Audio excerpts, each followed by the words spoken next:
তো কেমন আছেন আপনারা? আজ আপনাদের জন্য থাকছে ডিস্ট্রিক্ট 9 সিনেমার পুরো কাহিনী। এই সিনেমা 2009 সালে রিলিজ হয় আর ডিস্ট্রিক্ট 9 একটা সায়েন্স ফিকশন মুভি। আইএমডিবিতে রেটিং 7.9 আর পচা টমেটোতে এটা 90% ফ্রেশ। আর এটা নেইল ব্লমক্যাম্প ডিরেক্ট করেছেন। তো কথা না বাড়িয়ে সোজা চলে যাই গল্পের শুরুতে আমরা এক অফিসে কর্মরত এক ব্যক্তির সাক্ষাৎকার দেখতে পাই। আর এই অফিস এমএনইউ এটা একটা এমন প্রতিষ্ঠান যারা এলিয়েনদেরকে নিয়ে গবেষণা ও ওদেরকে কন্ট্রোল করে। আর ক্যামেরাতে দেখানো লোকটার নাম ভিকাস। এবার কাহিনী ফ্ল্যাশব্যাকে চলে যায়। এবার দেখানো হয় বিশাল একটা এলিয়েন স্পেসশিপ আকাশে ভাসমান অবস্থায় থাকে। আসলে 3 মাস থেকে এটা এভাবেই উড়ন্ত অবস্থায় থাকে, কিন্তু এর ভেতর থেকে কোনো কিছু বাইরে আসে না। পরে সরকার এটা ফাইনাল করে যে যেভাবেই হোক না কেন ওই স্পেসশিপে প্রবেশ করতে হবে। এবার একদল বাহিনী ওই স্পেসশিপের দরজা কেটে ভেতরে ঢোকে। আর ভেতরে ওরা বহু এলিয়েনকে অসুস্থ অবস্থায় দেখতে পায়। এবার এতগুলো এলিয়েনকে তো আর সরকার মারতে পারে না, তাই পৃথিবীতে এদের থাকা খাওয়ার ব্যবস্থা করে দেওয়া হয়। এই জায়গাটা ঠিক একদম স্পেস শিপের নিচেই হয়। আর ধীরে ধীরে এই জায়গা এলিয়েনদের বাসভূমি হয়ে ওঠে। এই জায়গার নাম দেওয়া হয় ডিস্ট্রিক্ট 9। আমরা আরও জানতে পারি যে এলিয়েনরা আর ফিরে যেতে পারবে না, কারণ ওদের স্পেসশিপের কোনো একটা ডিভাইস খারাপ হয়ে গেছে, যার কারণে ওরা আটকে গেছে। আর মানুষের পক্ষে এটা তৈরি করাও সম্ভব নয়। আর রেকর্ডিং ফুটেজ চেক করার সময় দেখা যায় এলিয়েন শিপের কোনো একটা অংশ ভেঙে পড়েছে, আর সেটাই ওই শিপের মেইন অংশ। কিন্তু চিরুনি তল্লাশি করার পর কোনো খোঁজ পাওয়া যায় না যে ওই অংশটা আসলে কোথায় পড়েছে। এবার 20 বছর পার হয়ে যায় এভাবেই। আবার দেখানো হয় দুধ ভাত দিয়ে কালসাপ পোষার ফল। এলিয়েনরা এবার মানুষের ক্ষতি করা শুরু করে দেয়, মানে চুরি, ছিনতাই, মারামারি। এইসব কারণে মানুষ খুবই বিরক্ত হয়ে গেছে এবং সবাই চায় যে এই এলিয়েনগুলো যেন এখান থেকে চলে যায়। এই এলিয়েনগুলোর নাম দেওয়া হয় প্রন। প্রন মানে চিংড়ির মতো দেখতে তো খানিকটা। এবার এরা অতিরিক্ত শুরু করে, মানে এদের কাছে বেশ কিছু ভয়ঙ্কর অস্ত্র থাকে যা দিয়ে ওরা মানুষের ক্ষতি শুরু করে। এবার মানুষ সত্যি আর নিতে পারে না, তাই সরকার এদেরকে বিকল্প স্থানে পাঠানোর ব্যবস্থা করে। এবার ওই ডিস্ট্রিক্ট 9-এ ভিকাস আসে আর এলিয়েনদের ঘরে ঘরে গিয়ে ওদের সাথে কথা বলে যে ওদের এই জায়গা খালি করতে হবে। কিন্তু কিছু এলিয়েন মানলেও কিছু এলিয়েন মানতে চায় না, ওরা ওখানেই থাকতে চায়। এলিয়েনদের বিহেভিয়ার সত্যি খুব বাজে হয়ে যায়। এরা ময়লা আবর্জনা খায় আর ওদের এলাকার কাছে আফ্রিকান বসতি থাকে যেখানে গ্যাংব্যাং কাজকর্ম চলে। ওই এলিয়েনগুলো যে টাকা পয়সাগুলো চুরি করে সেগুলো ওই গ্যাংদের দিয়ে ওদের কাছ থেকে পেট ফুড কিনে খায়। এটা ওদের কাছে রিচ ফুডের মতো।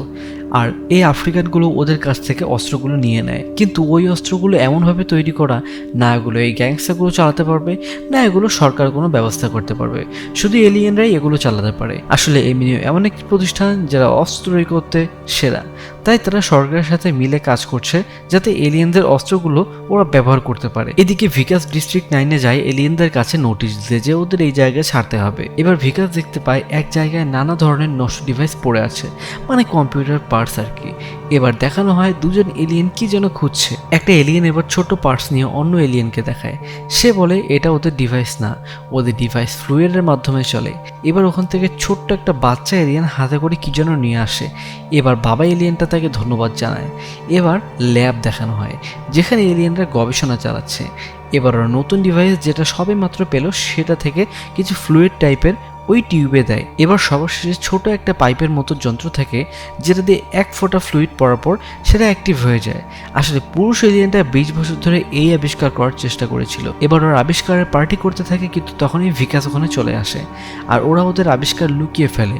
এবার যখন পুলিশ এলিয়েনটা বাইরে আসে তখন কথা কাটাকাটি শুরু হয় আর ওই বিজ্ঞানী এলিয়েন শহীদ হয়ে যায় আর ওর বাচ্চা আর বউ পালিয়ে যায়। কিন্তু ভিকাস ওদের ঘরে প্রবেশ করে আর ওদের সেই ল্যাব খুঁজে বের করে। এবার ও ল্যাবটাকে ভালো করে দেখে আর কিছু বিশেষ পাওয়া যায় কিনা, কিন্তু ভিকাসের হাতে সেই আবিষ্কারটা এসে যায়। ভিকাস টিউবটা নাড়াচাড়া করতে করতে কিছু ফ্লুইড ওর মুখে স্প্রে হয়ে যায়। ততক্ষণে যদিও বা ভিকাস চোখ মুখ মুছে নেয়। এখান থেকেই শুরু হয় সিনেমার আসল কাহিনী। এর কিছু সময় পর ভিকাস বমি করে আর যখন সকালে খাইদাই শুরু করে তখন ভিকাসের নাক দিয়ে কালো পদার্থ বের হয়। এরপর যখন ওই অফিসে যায় তখন হঠাৎ করে আঙুলের নখ খসে পড়তে থাকে। এবার ভিকাস যখন বাড়িতে প্রবেশ করে তখন ওর বউ ওর জন্য একটা সারপ্রাইজ পার্টির ব্যবস্থা করে। পার্টিতে কিছু সময় থাকার পরও হঠাৎই অজ্ঞান হয়ে যায়। আর এরপর যখন ওর জ্ঞান ফেরে তখন ওরা একটা হাতে এলিয়েন মতো হয়ে যায়।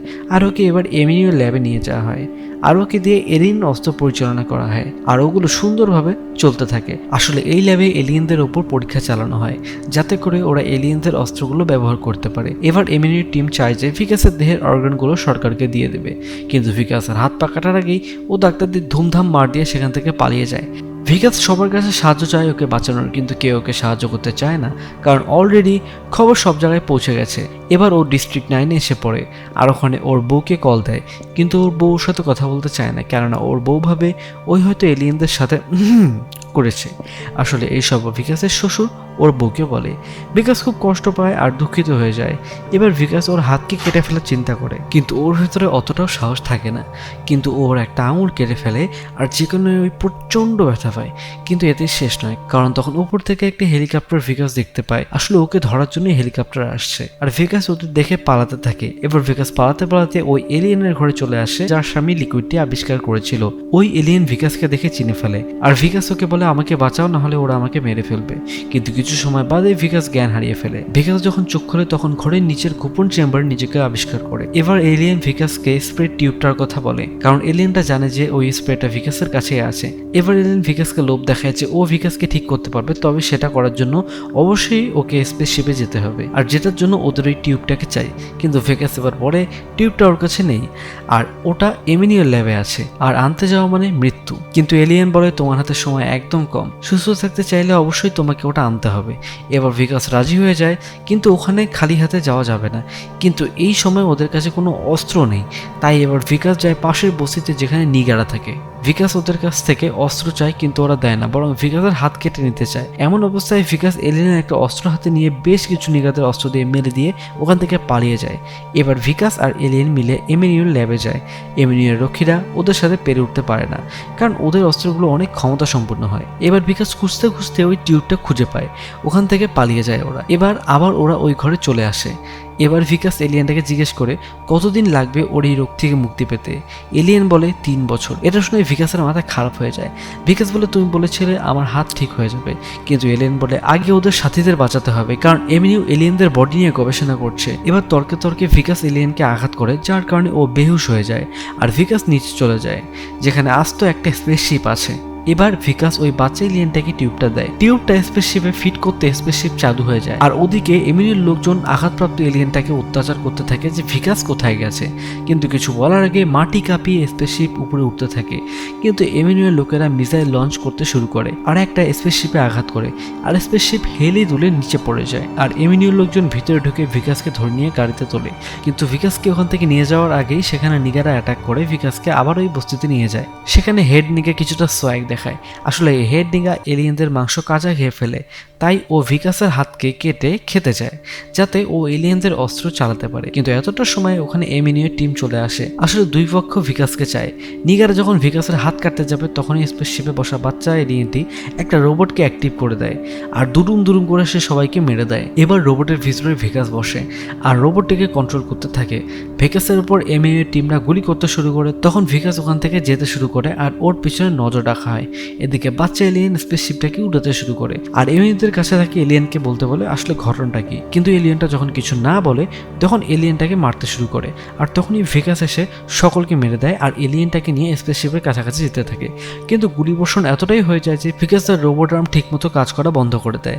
কিন্তু ভিকাস হাল না ছেড়ে এলিয়েনকে বলে তুমি আমার চিন্তা করো না, তুমি চলে যাও, আমি এদিকটা দেখছি।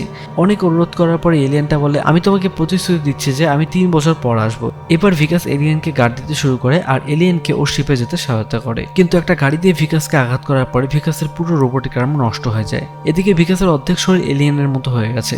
এবার এমিনের একজন কর্মী ওকে মারতে ধরে, কিন্তু তখনই বহু এলিয়েন চারপাশ থেকে এসে ওই কর্মীর টুকরো টুকরো করে দেয়।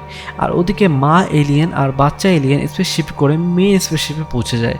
এবার ভিকাসের মুখের দিকে দেখানো হয়। আসলে এই ঘটনার পর ভিকাসকে আর দেখতে পাওয়া যায়নি। অনেকে বলে ভিকাস মারা গেছে, কেউ বা বলে ভিকাসকে এমিনিউ ধরে নিয়ে গেছে। এবার দেখানো হয় ভিকাসের বাড়ির বাইরে ধাতুর তৈরি একটা ফুল। এবার ভিকাসের বউ বুঝতে পারে যে ভিকাস এখন জীবিত আছে, কারণ ভিকাস এরকমই জিনিস তার স্ত্রীর জন্য বানাতো। তারপর দেখানো হয় ভিকাস পুরোপুরি এলিয়েন হয়ে গেছে এবং সরকার এমিনিউকে বন্ধ করে দিয়েছে, আর ডিস্ট্রিক্ট 9-এ এলিয়েনদেরকে ডিস্ট্রিক্ট 10-এ পাঠিয়ে দেওয়া হয়েছে। আর এরই সাথে সিনেমা শেষ হয়ে যায়। আর সিনেমার কোনো সিকুয়েল এখন পর্যন্ত আসেনি, যে কারণে বলা যাচ্ছে না যে 3 বছর পর আদতেও ভিকাসকে আগের অবস্থায় ফেরানোর জন্য এলিয়েন এসেছে কি না। আমার কাছে সিনেমাটা ভালোই লেগেছে। আপনাদের কেমন লাগলো তো অবশ্যই কমেন্ট করে জানাবেন। আর ভিডিওটা ভালো লেগে থাকলে অবশ্যই একটা লাইক দেবেন আর বন্ধুদের সাথে শেয়ার করবেন। চ্যানেল নতুন হলে অবশ্যই সাবস্ক্রাইব করবেন। আর হ্যাঁ, অনেক হলো গল্প, সময় ছিল অল্প, যেতে হবে বাড়ি আমায় তাড়াতাড়ি।